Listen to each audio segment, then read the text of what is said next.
Well, as you say, the most important thing that Theresa May wanted out of today was more time to help, as some in government were putting it, the important negotiations that were going on in Brussels. Well, on one level, that didn't go terribly well, in that people in Brussels were saying, what important negotiations? You haven't come out here with a new plan or one that we can possibly engage with. On another level, though, it did kind of work, because a rebellion that was going to damage the Prime Minister's cause, that was coming down the tracks potentially this week, well, the people who were mounting that rebellion have stood down their troops for 2 weeks. Now, this is the amendment that would have forced the government, if they hadn't got a deal through the House of Commons, would have forced them to ask the European Union for more time, to extend the actual Brexit date. Now, the people who were trying to mount that rebellion, as I say, stood down their troops for 2 weeks. That's probably because they didn't have enough troops, but they still think that they can muster and come back and force that onto the Prime Minister. The other interesting thing that we got today, though, was a little bit more insight into just how much more time the Prime Minister thinks she needs, because she announced in the House of Commons that she has it in mind to fast-track the ratification process for the withdrawal agreement, to put it through the House of Commons even quicker. And without going into all the constitutional niceties of that, what it suggests is that the Prime Minister's deal or no deal moment might, in her mind, be not in February, not even necessarily in early March, but very, very close indeed to the Brexit date. What you saw today with the Prime Minister in the House of Commons was her very much focused on that vote, trying to, as one MP put it, hand out sweeties to different MPs, groups that she might try and woo to help her win that vote when it eventually comes. Here's how the day went here. The Prime Minister insists meeting like these in Strasbourg today must be allowed time to see if they can come up with changes to the backstop. There were more talks in Brussels last night, the Foreign Secretary in Paris today. One EU figure was asked what he'd learnt from Theresa May when they met for talks. I will be very honest with you. I didn't hear the last day new proposals.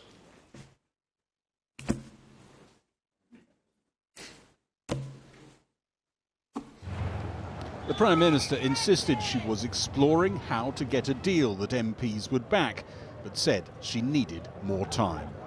The talks are at a crucial stage, and we now all need to hold our nerve to get the changes this House requires and deliver Brexit on time. In truth, Mr. Speaker, it appears the Prime Minister has just one real tactic: to run down the clock, hoping members of this House are blackmailed into supporting a deeply flawed deal. He talked about running down the clock. No, I wanted to have this sorted before Christmas. I bought a deal back from the rest of Christmas. We've just heard from the Prime Minister that she wanted this concluded in December. Mr. Speaker, talk about rewriting history. It was the Prime Minister that denied us the right to have the meaningful vote and to try and rewrite history, and she sits there laughing. You know, sometimes you should be honest with yourself, never mind being honest with the people of the United Kingdom.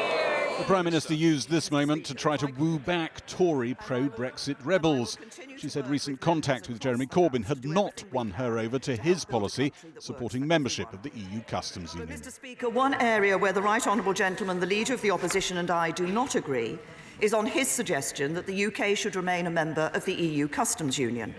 I would gently point out that the House of Commons has already voted against this. There was a worry that she might be tempted to try and enter into a customs union in order to get Labour votes and get the deal through, but that would have been completely against the Conservative Party manifesto that nearly every Tory MP stood on at the general election.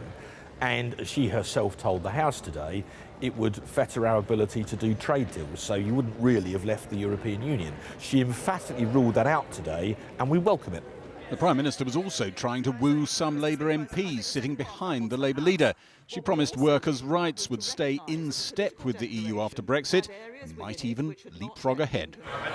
The UK has a proud tradition of leading the way in workers' rights. In the interests of building support across the House, we're also prepared to commit to asking Parliament whether it wishes to follow suit whenever the EU changes its standards in these areas. There is still a lot of scepticism on my benches and in my party, even from MPs like me that know we have to vote for a deal, that the Prime Minister just isn't going far enough to deliver on what we expect of her. One of your Labour MP colleagues said to me he gave it sort of 3.5 out of 5 in terms of Theresa May reaching across to Labour MPs.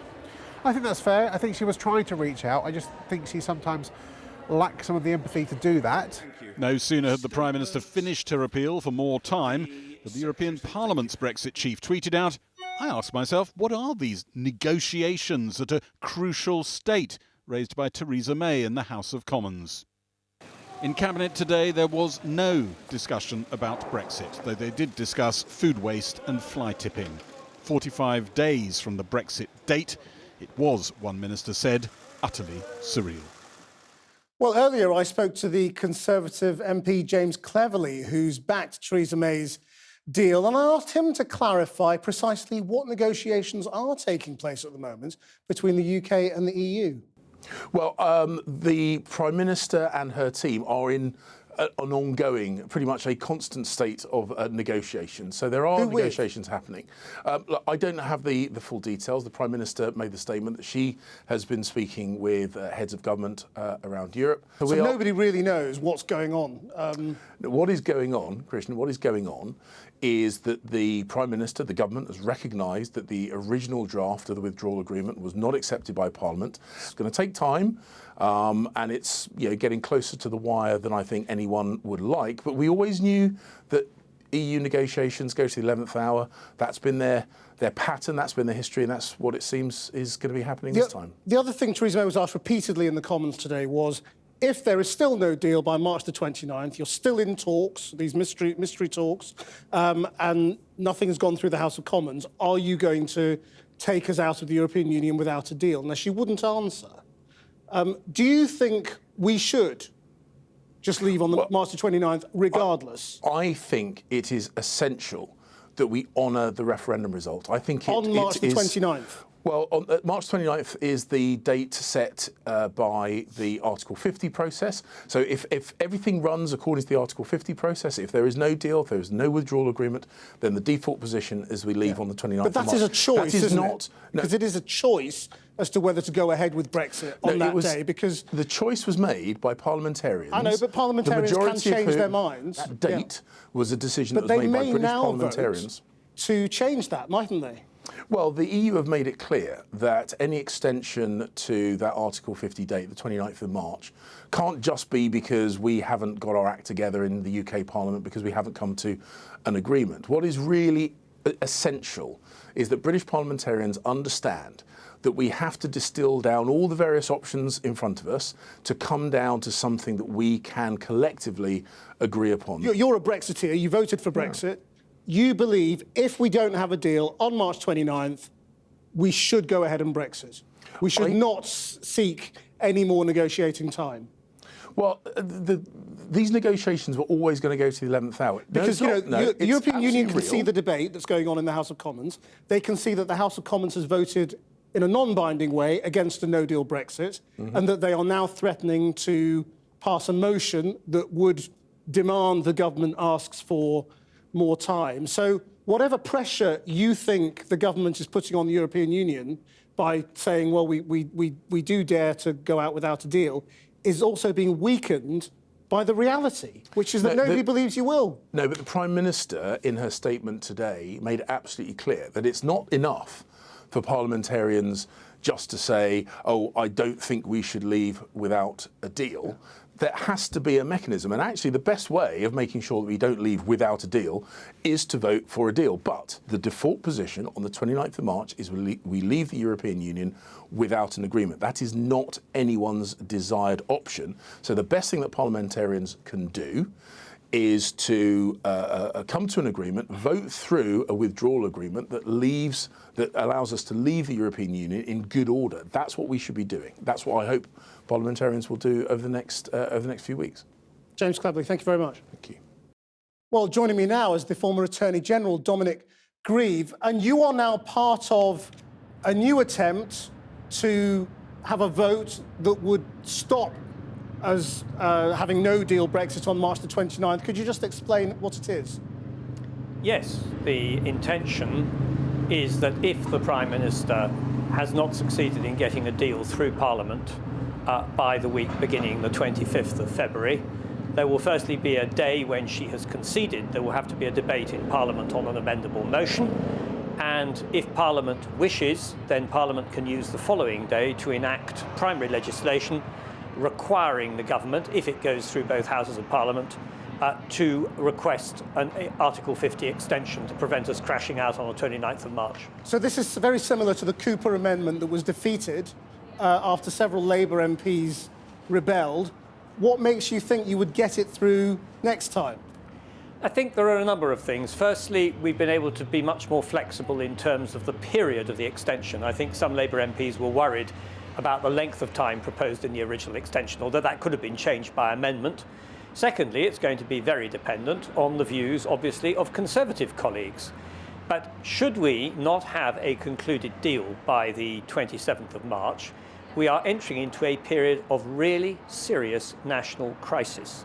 Crashing out without a deal is a disastrous option for this country, and anybody who pays any attention to what's going on a day-to-day basis will come to realise just how disastrous it is. And so it must be stopped, and I think we will find that there are many colleagues who at that point will take the decision that we have got to take steps to be able to stop it. Won't you weaken the Prime Minister's hand in her negotiations if there actually are negotiations going on? No, because ultimately, to make a threat of doing something which is going to be uniquely damaging to this country's future is not an option. Quite apart from anything else, it's not going to have very much traction with our European partners. Well, I mean, that's clearly not how the government sees it, or people like James Cleverly.